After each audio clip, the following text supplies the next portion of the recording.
എൻ്റെ ഹസ്ബൻഡ് 17 വർഷം സൗദിയിലായിരുന്നു ജോലി ചെയ്തിരുന്നത്. ആ വർഷങ്ങളിൽ ഒരുമിച്ചുണ്ടായിരുന്ന സഹപ്രവാസികളും അവരുടെ കുടുംബം എല്ലാവരും ഒരുമിച്ചുണ്ടായിരുന്ന ഒരു ദിവസമാണ്. ഇതിപ്പോൾ 3-4 വർഷമായിട്ട് അവരിങ്ങനെ ഒരു കൂട്ടായ്മ വെക്കുന്നുണ്ട്. ഈ വർഷം അത് പാലക്കാട് പട്ടാമ്പിയിലായിരുന്നു. അപ്പോൾ ഞങ്ങളും അതിൽ പങ്കെടുത്തു. അപ്പോൾ ഞാനെടുത്ത കുറച്ച് വീഡിയോസാണ് കേട്ടോ അതിൽ. ഇത് 2 ദിവസമായിട്ടാണ്. ഇത് തലേദിവസം രാത്രിയിലത്തെ പ്രോഗ്രാമാണ്. അതിന് മാത്രമേ എനിക്ക് നിൽക്കാൻ പറ്റുള്ളൂ. അപ്പോൾ ഞങ്ങൾ ആ സമയത്ത് അവിടെ ഉണ്ടായിരുന്നു. പിറ്റേ ദിവസം ഉണ്ട്, അപ്പോൾ അതിനൊന്നും നിൽക്കാൻ പറ്റില്ല. ഇത് കഴിഞ്ഞിട്ട് ഭക്ഷണമൊക്കെ ഉണ്ടായിരുന്നു, അത് വീഡിയോ എടുക്കാൻ ഞാൻ മറന്നുപോയി.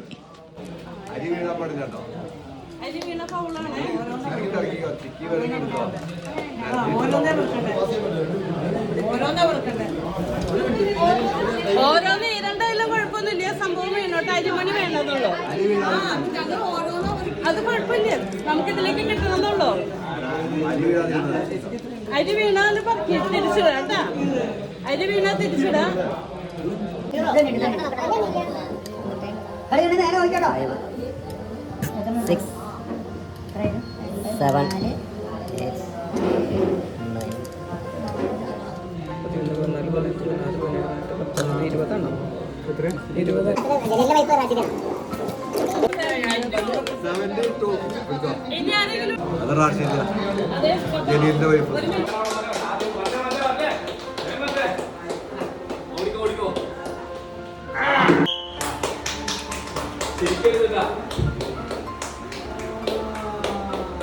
ഫസ്റ്റ് സെക്കൻഡ്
കൊലച്ചിരിയുണ്ട്, പലതരം ചിരികളുണ്ട്. അല്ല, അത് ഏത് തരത്തിൽ വേണമെങ്കിൽ ചിരിക്കണം.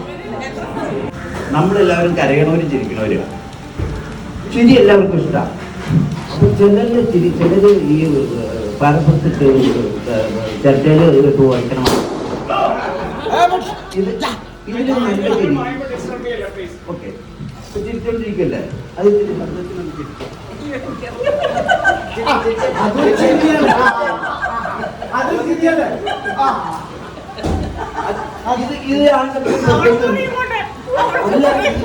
സിമ്പിൾ മനസ്സിലാവും.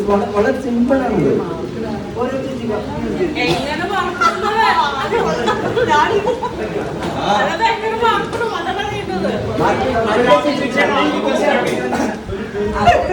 കാണാൻ പറ്റും.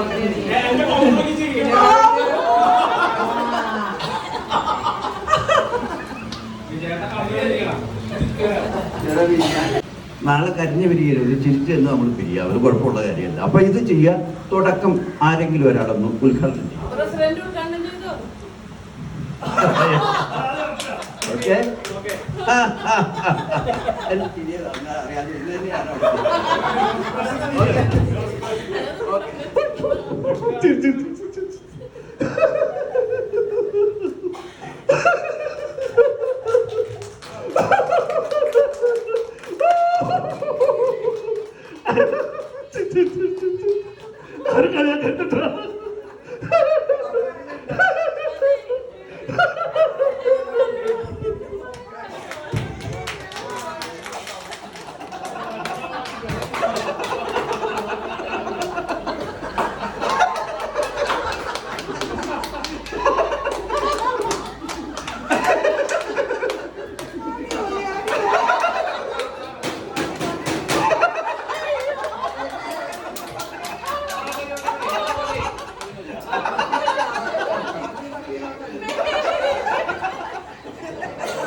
Ready? 1, 2.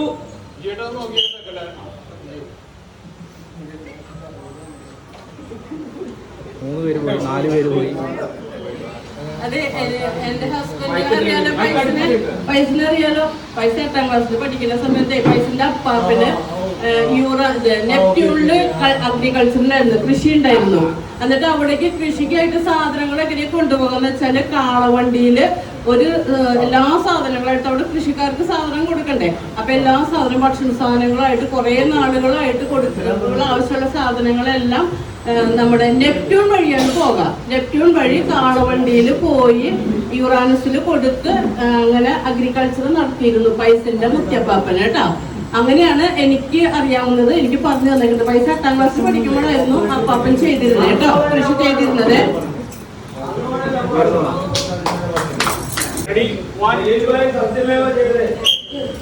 ഞാന് അഗ്രപ്രവാസത്തിലോട്ട് വരാൻ വേണ്ടിയിട്ട് എന്റെ വീട്ടിൽ നിന്ന് ഇവിടെ ഫോർച്യൂണർ ഉണ്ടായിരുന്നു. ഫോർച്യൂണർ എടുക്കുന്ന സമയത്ത് സ്റ്റാർട്ടായില്ല.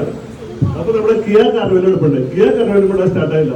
ഇത് നേരെ നേവിയിലേക്ക് വിളിച്ചിട്ട് ഹെലികോപ്റ്റർ ബുക്ക് ചെയ്തു. ഹെലികോപ്റ്റർ ബുക്ക് ചെയ്ത് നേരെ പിതാകോസന്റെ വീട്ടിൽ വന്ന് അവിടെ ഹെലികോപ്റ്റർ ഇറക്കാൻ സ്ഥലം ഉണ്ടായില്ല. അങ്ങനെ ഒരുപാട് സ്വാമിമാര് നിന്നിട്ട് അവിടെ ഭക്ഷണം കഴിക്കുന്നുണ്ടായി. ഇവരുടെ ഫ്രണ്ടിൽ തന്നെ ഒരു ഗ്രൗണ്ട് ഉണ്ട്. ആ ഗ്രൗണ്ടിൽ ഹെലികോപ്റ്റർ ഇറക്കി കുറച്ചേരം കഴിയുമ്പോഴാണ് ഇവരെ ട്രാവലർ വരുന്നത്. ട്രാവലർ വരുമ്പോൾ ഞാൻ പറയുന്നത് വീട്ടിൽ തന്നെ ഫോൺ എടുക്കണ്ടായില്ല. ഞാൻ വീട്ടിൽ പോയി വരാമെന്ന് പറഞ്ഞു. അപ്പൊ തന്നെ ഞാൻ തന്നെ ഫ്ലൈറ്റ് എടുത്തു. അപ്പോൾ ഡ്രൈവർ പുറത്തേക്ക് പോയായിരുന്നു. അപ്പൊ പൈലറ്റ് ഞാൻ വീട്ടിൽ പോയി മൊബൈൽ എടുത്തു. ഞാൻ തന്നെ സ്വന്തം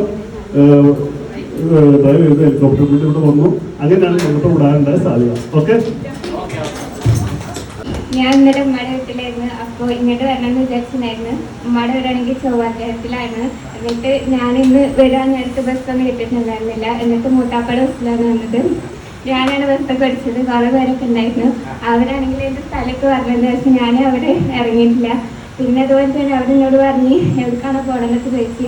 അപ്പം ഞാൻ പറഞ്ഞു ബസ് ഡ്രൈവറൊക്കെ കാര്യം ഞാൻ എന്തായാലും ഇറങ്ങില്ലാന്നൊക്കെ പറഞ്ഞു. അങ്ങനെ കുറേ അവരവിടെയൊക്കെ നിന്നിരുന്നു. പിന്നെ ഞാൻ മൂത്താപ്പാടെ പിടിച്ച് എല്ലാവരും വിളിച്ചിട്ടാണ് വന്നത്. എല്ലാവരും എന്നെ അഭിനന്ദിച്ചിരുന്നു, കാരണം ഞാൻ ബസ് ഡ്രൈവർ ആയതുകൊണ്ട്. കപ്പലിലെ യാത്ര ചെയ്തുകൊണ്ടിരുന്നപ്പോഴേ ബോംബ് വർഷം വന്നു. അപ്പൊ ഇയാളെ എന്നോട് ചോദിച്ചു എന്ത് ചെയ്യുമെന്ന് ചോദിച്ചു. ഞാൻ അയാളോട് പറഞ്ഞു നീ പോയി ഒരു പോലെ പഴം വാങ്ങിച്ചുകൊണ്ടിരാൻ പറഞ്ഞു.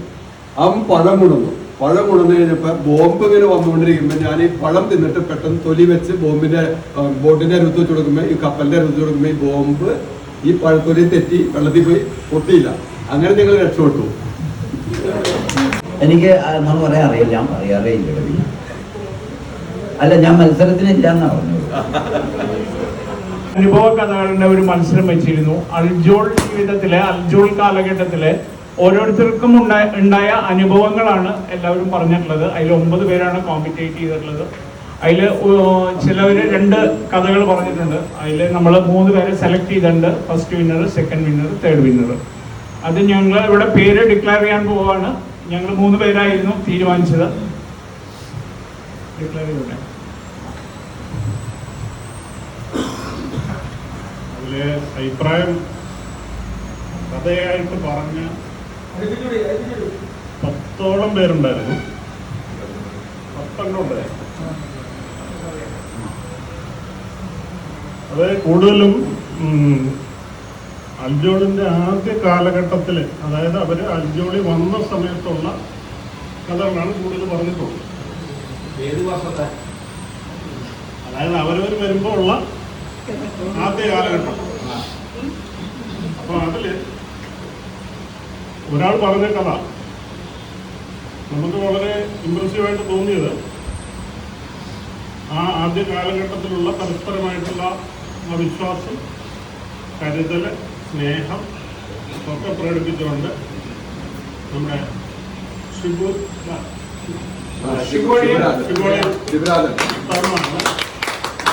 സമ്മാനമായിട്ട് തെരഞ്ഞെടുത്തു. അടുത്തതായിട്ട്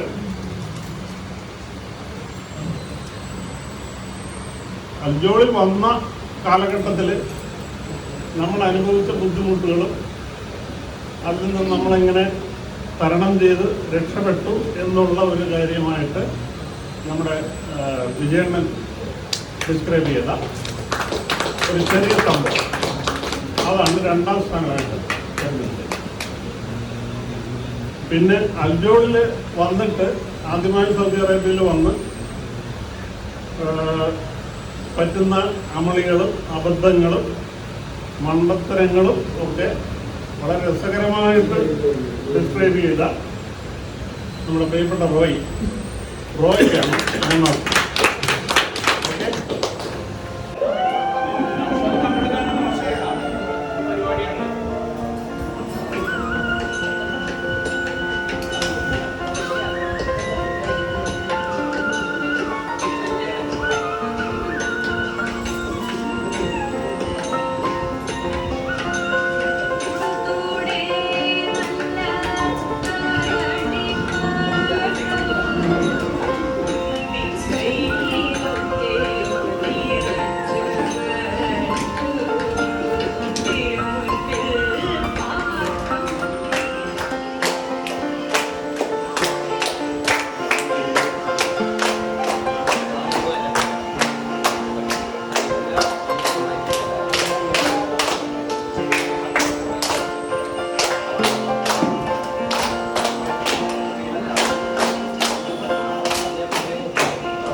ദശരൻ കൊണ്ട്